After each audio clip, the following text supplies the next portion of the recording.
Vamos a dar comienzo con el primer panel de jóvenes investigadores que nos acompañan el día de hoy, que vienen trabajando sobre el ámbito de las redes de comunicación alternativa. Uno que es en el caso de Juan Ramos, más especializado en el ámbito de América Latina, y la compañera Carmen Haro, que viene un poco más en el ámbito digital y en todo lo que es ciberperiodismo, ciberdemocracia. Bueno, voy a dar primero paso a Juan Ramos Martín, que viene de la Universidad de Salamanca, que acaba de realizar su tesis doctoral, de terminarla, acerca de redes de comunicación alternativa en Bolivia. Él ha trabajado sobre todo, se ha centrado en el análisis de las políticas públicas y en el análisis de la legislación que tiene que ver con los medios comunitarios y la comunicación alternativa, centrándose principalmente en casos de estudio como en países como en Bolivia, Venezuela, Colombia y Ecuador principalmente.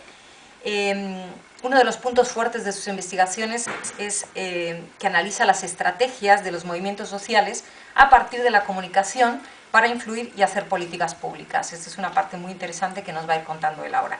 Sus referentes latinoamericanos nos llevan asimismo a la reflexión acerca de lo que sucede en ese ámbito y de las sinergias que realmente se están dando ahí y que no se están dando en España, de las sinergias entre ciudadanía, medios del tercer sector y activistas, y sobre todo también de la inclusión de los académicos en toda esta reflexión. Entonces, bueno, vamos a dar paso primero a este diálogo con Juan Ramos, y vamos a ver qué nos cuenta acerca de las redes de colaboración alternativa en América Latina.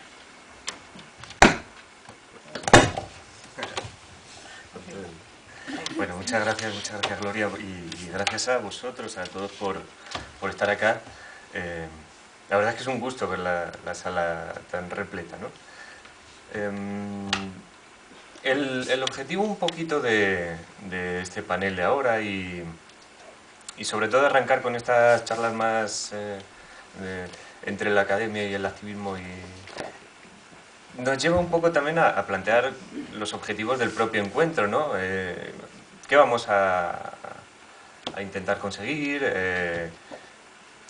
Al menos, digamos, cómo vamos a poder encontrarnos, sobre todo de todas las redes que estamos participando acá.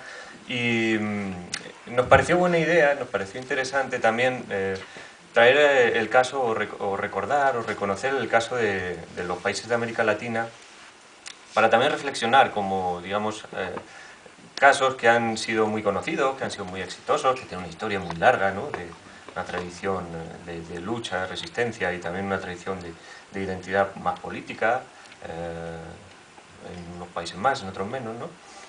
Cómo pueden también hacernos a nosotros reflexionar, debatir sobre el papel de las redes, sobre la identidad de cada una de las redes, ¿no? Y un poco, bueno, vernos en el ejemplo.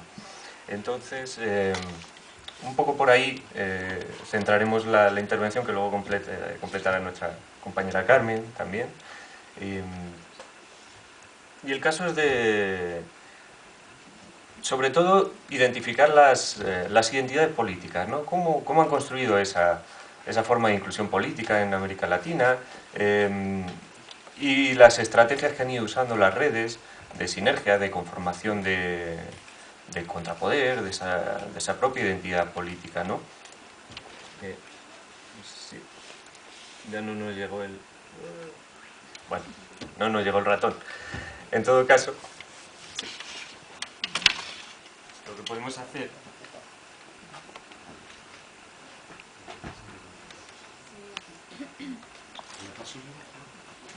Sí, porque son imágenes al fin y al cabo. Es más que nada para ir acompañando. ¿Dónde lo tienes? Está ahí en un PDF. Por ahí perdido. Vale.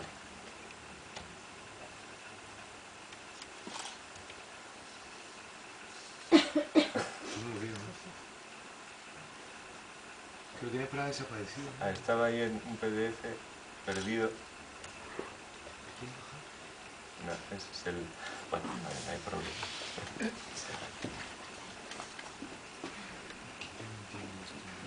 ¿Quién es el ordenador? Este de modo. Bueno, no os preocupéis.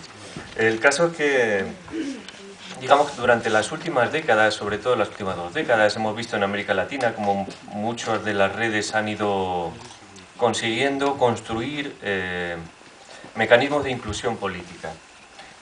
Esos mecanismos que se han construido de diferentes maneras, pero que prácticamente recorren toda la región, ¿no? Podemos hablar del caso de Argentina, muy conocido, el caso de Uruguay también, después en Bolivia, en Ecuador, en diferentes espacios, en diferentes países, han podido incluirse en las políticas para ser reconocidos y también para pasar a formar parte, en muchos de los casos, incluso de los mecanismos decisorios.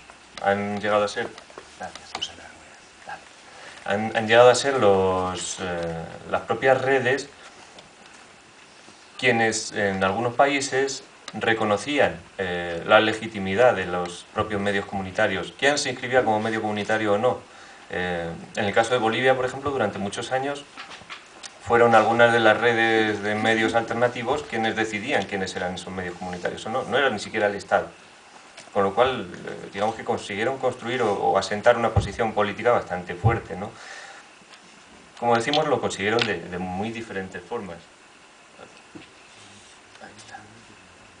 Bueno, en primer lugar, lo que hay que decir es que hay una historia muy arraigada en América Latina, ¿no? de lucha, de resistencia, de construcción de medios alternativos, que es una historia de dos realidades, prácticamente dos mundos paralelos, ¿no? Una que va por las instituciones más oficiales, que funcionan, digamos, de una manera muy liberal, como todos conocemos, pero que, por otro lado, existen formas de organización, de movilización, de resistencia, que se mantienen paralelas, que funcionan, que siguen, digamos, durante todo el momento de manera más o menos latente y que en momentos más de crisis puede que resurjan, ¿no? Y ahí es donde aprovechan esa estructura de oportunidades. Desde los años 40, 50, cuando empieza el movimiento de comunicación comunitaria popular en América Latina, sí, la famosa radio Sutatensa, las radios de educación popular, ACPO, Herbol, todos estos movimientos, las radios mineras en Bolivia, etcétera, comienzan ya a estructurarse con una identidad política muy fuerte, ¿verdad? Esto en los años 60, 70 se convierte y se asocia también a la propia movilización cultural y política de la creación de identidades, de la generación de movimientos, el movimiento indígena, el movimiento de mujeres, el movimiento obrero más disgregado, no solo como un movimiento puramente de clase, ¿no? Y en los años 80 o 90, con la llegada del neoliberalismo, pues empieza a disgregarse y a transformarse esa identidad de las redes, construyendo, digamos, no desapareciendo, sino construyendo desde la latencia, desde la resistencia más cotidiana, ¿no? Desde otras partes menos visibles, menos institucionales, una identidad política fuerte que las llevó a, durante los años 2000 y en esta última década también, a pasar de nuevo a un primer plano, ¿no? en esas formas de regulación, esa construcción de política, ¿no? De identidad política. Bueno, como vamos un poquito de tiempo, el caso es centrarse un poco en los casos donde las redes han podido establecer esa identidad y esos criterios, ¿no? Los casos más con mayores niveles de incidencia, de influencia de las redes. Acá en este mapa podemos ver los países donde las redes alternativas de comunicación tuvieron influencia en la inclusión de elementos propios en las políticas de comunicación, ¿verdad? Da mucha envidia porque sabemos, muchos de acá saben, algunos más, otros menos, ¿no? Que han estado en la lucha, lo difícil que es dialogar con las redes de actores políticos a nivel estatal, ya no, bueno, también a nivel local y regional, pero a nivel estatal mucho más. Bueno, en todos estos países las redes lograron no solo dialogar, sino imponer e incluir ciertos elementos de reconocimiento y de defensa de los derechos a la comunicación, de los medios comunitarios alternativos. Con